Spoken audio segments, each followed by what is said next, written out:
আসসালামু আলাইকুম। আচ্ছা, আপনাদের অনেকের হয়তো এই যে অসিস বা ডিস্ট্রিবিউট এআই এইটাতে এক্সটেনশন অনেকের কাজ করতেছে না। তো তারা যেটা করতে পারেন সেটা হচ্ছে আপনারা মিসেস ব্রাউজারটা ব্যবহার করতে পারেন। যদি ফোনের হয় এক্সটেনশনের ক্ষেত্রে। আর ল্যাপটপ বা কম্পিউটারে হইলে আপনি লগ ইন করলে অটোমেটিক্যালি এটা সলভ হয়ে যাবে।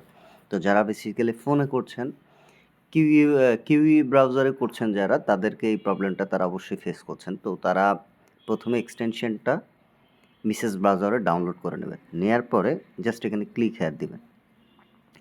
ক্লিক হেয়ার দিয়ে এই যে এইটা, যেটা মার্ক করা আছে, ইয়েলো দিয়ে মার্ক করা আছে, এটা জাস্ট এনেবল করে দিবেন। দেওয়ার পরে এটা জাস্ট রিলন্স দিলে এটা অটোমেটিক্যালি আবার, যেহেতু রিলন্স দিচ্ছেন, এটা অটোমেটিক্যালি আবার লঞ্চ করবে। এই যে ক্রস চিহ্ন চলে আসে, তার মানে এটা কমপ্লিট হয়ে গেছে। এরপর হচ্ছে এই যে সেকেন্ডটাতে ক্লিক দিবেন, আর থার্ডটা তো অটোমেটিক্যালি হয়েই, এটাও সেম, জাস্ট অ্যানাবল দিবেন, দিয়ে রিলঞ্চ দিবেন। দেখবেন এটা সলিউশন চলে আসছে, সলভ হয়ে গেছে।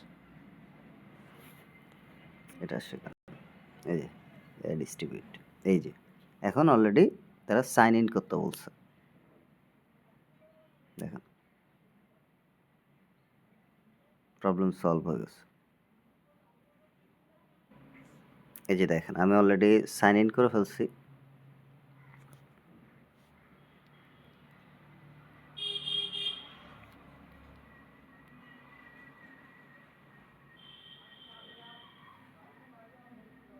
সাইন ইন করে ফেলছি।